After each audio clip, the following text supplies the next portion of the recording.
ଭାଇ ତମେ କାମକୁ ଯିବ କାମ କରୁଛ? ହଁ ମୁଁ ମଜୁରୀ ଯାଉଛି। 700 ଟଙ୍କା ଦେବି ଯିବ ମୋ ସାଙ୍ଗରେ କାମ କରିବାକୁ? ଆଉ ମୁଁ 1000 ଟଙ୍କା ଆସିବ ଭାଇ 1000 ଟଙ୍କା ଯେଠି ମୋ ପେଟ ପୋଷିବ ମୁଁ ସେଇଠିକି ଯିବି ନା ଯେଠି ଅଧିକା ପଇସା ହବ ସଂସାର ଚଳେଇବି। ହଉ ଠିକ ଅଛି ମୋ କତିରେ ସବୁ ଝିଅ କାମ କରୁଥିଲେ ନା ଭାବୁଥିଲି ତୁମକୁ ଗୋଟେ ପୁଅ ନେଇ କାମ କରିଥାନ୍ତି ଆଉ ହଉ। ଏ ଭାଇ ମୁଁ ତାକୁ ଭାଇ କି ଆଗେ କଥା ଦେଇ ସାରିଛି ମୁଁ କେମିତି ଯିବି କହିଲ? ଆସିବନି ଭାଇ ଭାଇ ଭାଇ ଭାଇ ଆଉ ଗୋଟେ ପ୍ରୋବ୍ଲେମ ଅଛି ଭାଇ। କଣ?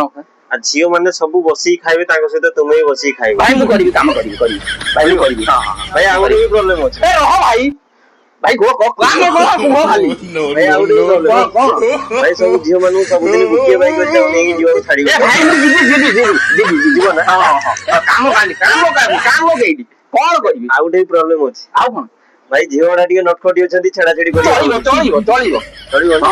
ଆଉ ମତେ ସେତେବେଳେ କିଛି ଦୋଷ ଦବନି ଭାଇ? ନା ନା ନା ଭାଇ ତମେ ରୁହ ଟିକେ ଯିବ ନା ଭାଇ? ହଁ ଆଉ କାମ କଣ?